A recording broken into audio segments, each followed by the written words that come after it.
Bonjour Christian. Bonjour. Écoute, bienvenue dans cette séance d'échange qui commence à devenir une petite habitude chez My Company Files. Est-ce que tu pourrais te présenter en quelques mots, Christian?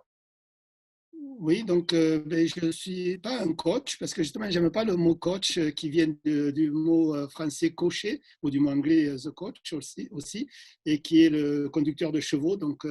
Mais au contraire, je me dis plutôt comme un conseiller. Voilà, je trouve que c'est voilà, conseiller donc de consultant pour le tennis de haut niveau. Mais en fait, je conseille aussi des projets d'enfants débutants jusqu'à numéro 1 mondiaux. D'accord. Tu avais accompagné, en tout cas, tu avais fait partie un peu du staff qui avait accompagné Mary Pierce lorsqu'elle avait gagné Roland Garros, il me semble. Ah, Voilà, oui, voilà. J'avais donné des conseils à son frère, notamment sur les futurs adversaires. On s'était rencontrés le dimanche, pour la première fois, on s'était rencontrés le dimanche, le jour avant le début de Roland Garros, à une étude publique. Voilà. Et elle venait de perdre la semaine avant contre une de mes joueuses 150e mondiale au premier tour à Madrid, et elle avait perdu en 2-7. Et donc, on a fait connaissance comme ça. Alors, je dis, mais pour me faire pardonner éventuellement, si tu ne connais pas l'adversaire que tu as à Roland Garros, je la connais, et c'était Tara Snyder. J'ai commencé à donner des conseils comme ça. Et après, voilà, puis ça a bien marché donc avec son frère jusqu'au bout. Voilà, donc c'était vraiment très intéressant comme rencontre. Voilà, Ah, excellent. voilà.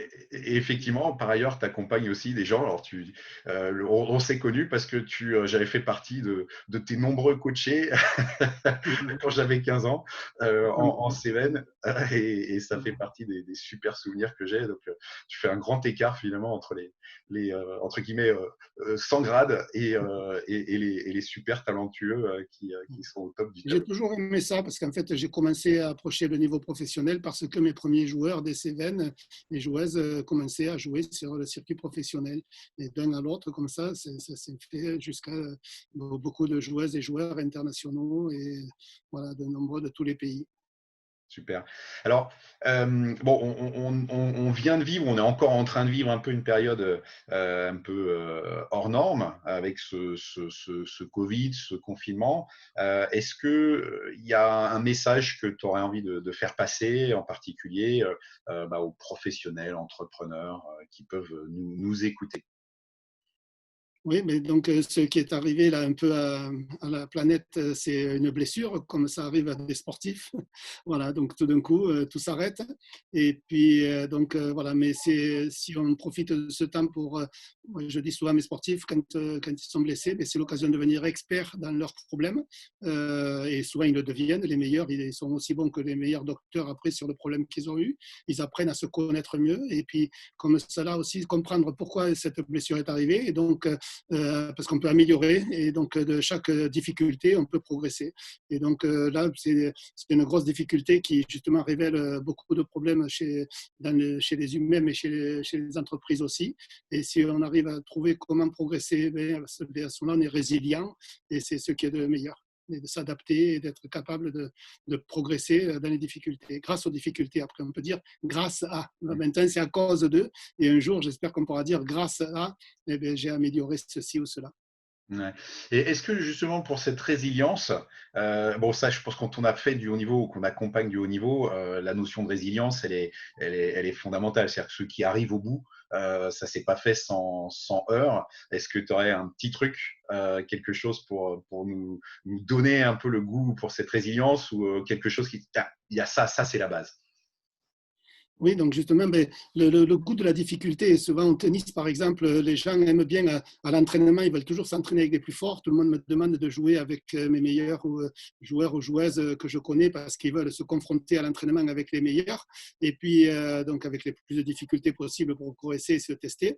Et puis, par contre, quand il y a des matchs, on espère tout de suite que je vais gagner sans que l'autre vienne même sur le terrain, qu'il soit malade ou qu'il se blesse.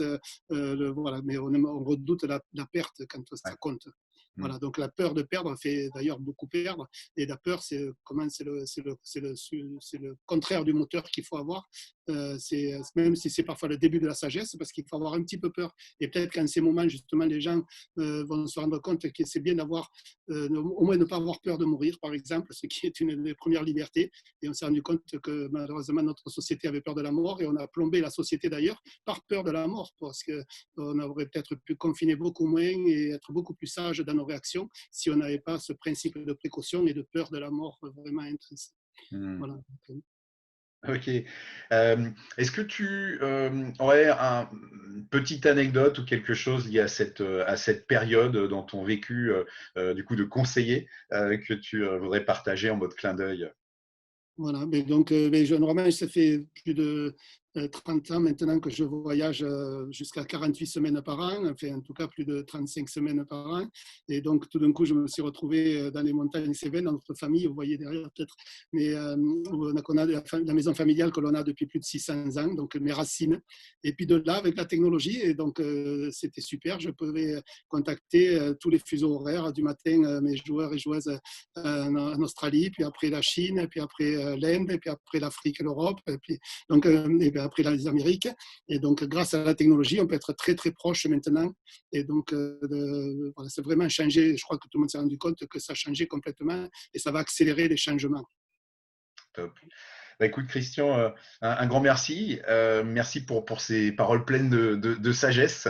Et on comprend pourquoi les personnes que tu Juste pour, accompagnes. Oui, je t'en voilà, prie. juste parce que dit voilà, le contraire de la peur, mais en fait le mieux c'est l'amour. Voilà. Et donc souvent on dit dans le sport, ça m'énerve assez souvent, c'est de faire les choses par plaisir.